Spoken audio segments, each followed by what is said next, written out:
So hey, what's up, people of Tio Talo? My name is Jay, and I have a NU match for you guys today.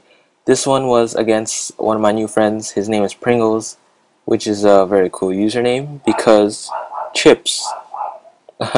So we decided to have an NU match because we were both pretty bored, and it turned out to be a very close one. Also, it was very fun. We both had fun with it, and that's what Pokes is about, having fun most of the time.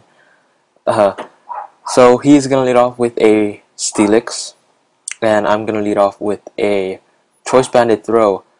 I like Choice Banded Throw leads because it can phase out and also deal a good amount of damage because of its Choice Band. Like you can see right there that it did have to Steelix, and Steelix is a very defensive monster, and Choice Banded Circle Throw. Circle Throw is not that much of a base power, and it does that much. So that really surprised me, and I phase him out into his Sharpedo. He tries to kill me off with a Waterfall, but then Throw has a very nice HP stat, and it also has those base 90 defenses, so it lives with 115, and I kill off Sharpedo with a Circle Throw. He does go into his Porygon Z, and I know a lot of Porygon Zs are scarfed, but then, yeah, I just noticed a lot of them are scarfed, and I didn't want anything else to be taking a adaptability Tri-Attack. So I stayed in as Death Fodder, and I'm going to go into my Ampharos because I know it can take at least one Tri-Attack and counter back with Thunderbolt. I make a weird play and go for the agility, and I knew I was not going to outspeed after +2. But yeah, he switches out and he goes into his Musharna. I fire off a Thunderbolt, and unfortunately for me, I get the paralysis, and that's going to suck because he has the Synchronize ability, and Ampharos is also going to get, paralyzed. I get the full para here, which kind of sucks for me. He gets a free Calm Mind, and yeah, that's not turning out too well. I stay in, go for the Thunderbolt, and he is going to be at +2 after this. So I'm not going to want to stay in anymore because he can set up all over my face all day every day, and that's not going to be fun.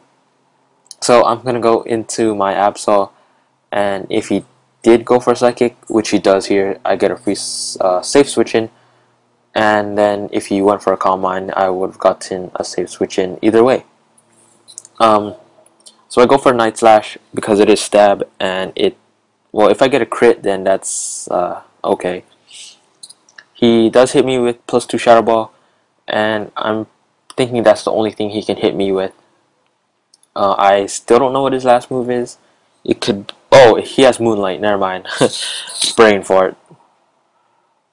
So that's his only 2 attacking moves, and he really can't hit me for too much.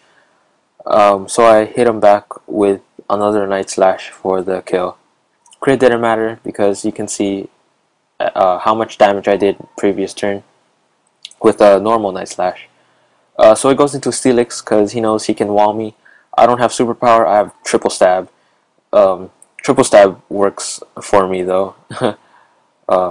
Pursuit Trapping with Sucker Punch is a mindfuck. So I go into my Tropius while he sets up his rocks. I have nothing on my team that really mines rocks other than this Tropius.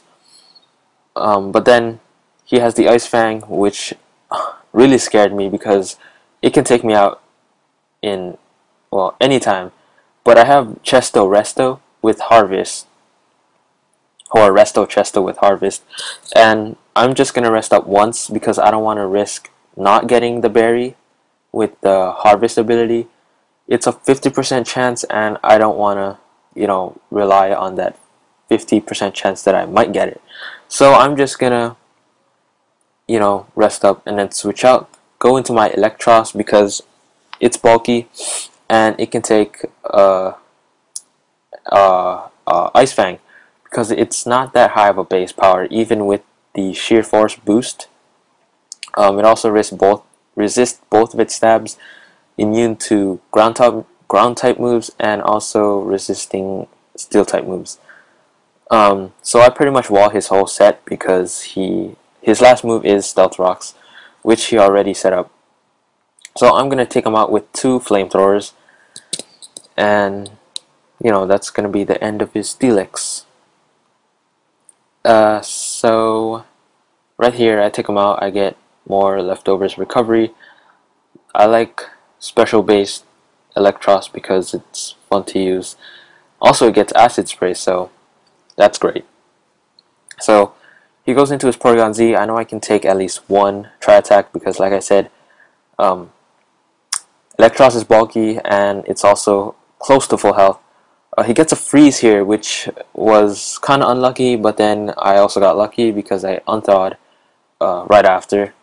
So that was cool. I do hit him with a Thunderbolt. That's going to be a 2-hit KO. And I'm going to leave in Electros as death fodder because I don't have anything to take a hit, like I said. So I go into my Shelgon. And I know I can take a hit because of the Eviolite. So I'm going to go for the Dragon Claw because it's stab. But then he goes into his Tangrowth, which walls any physical attacker. So I'm going to switch out because it's going to be a losing battle. And I go into my Ampharos because it has the Hidden Power Ice. Also, it blocks the Sleep Powder because I'm paralyzed. So I think I go for the Agility here, which was a silly play because I could have went for the Hidden Power Ice, but then even after a +2 Agility, when I'm paralyzed, I'm not going to be able to outspeed this Tangrowth at all. So he's going to get off 2 Giga Drains. I know I'm ahead of myself. He gets off 2 Giga Drains, and I could have gotten 2 Hidden Powers off. But that's what you get for that's what you get for doing silly plays. So I got a crit, and that mattered because he's running a bulky special defensive Tangrowth. Like he said, he said that to me. He's running 252 HP and 152 special defense. I calced it, and it only does it's like a 2 to 3 hit KO. So that mattered. He brings in his Acelgor, and then he's gonna hit me with a Bug Buzz for the KO. And I go into my Tropius. He does have the Hidden Power Ice because it's super effective on Shelgon. And yeah, he's gonna take me with Hidden Power Ice. And I thought this is his game now because all I have left is Absol and Shelgon. And right here, I thought Shelgon was gonna die to a Hidden Power Ice because, yeah, Hidden Power Ice. But then, guess what? I live. So I'm gonna be able to get off a Wish. And Wish, he's gonna switch out and go into his Porygon Z. So I protect, not wanting to risk him to go for HP Ice again. So that was the safe play. I get back up to 247 HP. He's going to go for the Ice Beam, and that's a higher base power move than Hidden Power Ice. I thought I was going to die to that, but then it doesn't kill. So I was like, Shogun, you're so bulky. And he's going to take his Porygon Z out with a Double Edge. And yeah, all he has left is his Acelgor. So that means my Absol will be able to take him out with a Sucker Punch because he can't switch out. The only moves he has is attacking moves, and that's gonna be the game. Hope you guys enjoyed. If you did, leave a like, rating, comment, and also subscribe. If you did like the video, you can come to my channel. There's gonna be a link down below. And yeah, if you didn't, you can dislike and leave a comment on what I should improve on. I'm always open for that. And hope I get to see you guys later. And yeah, aloha.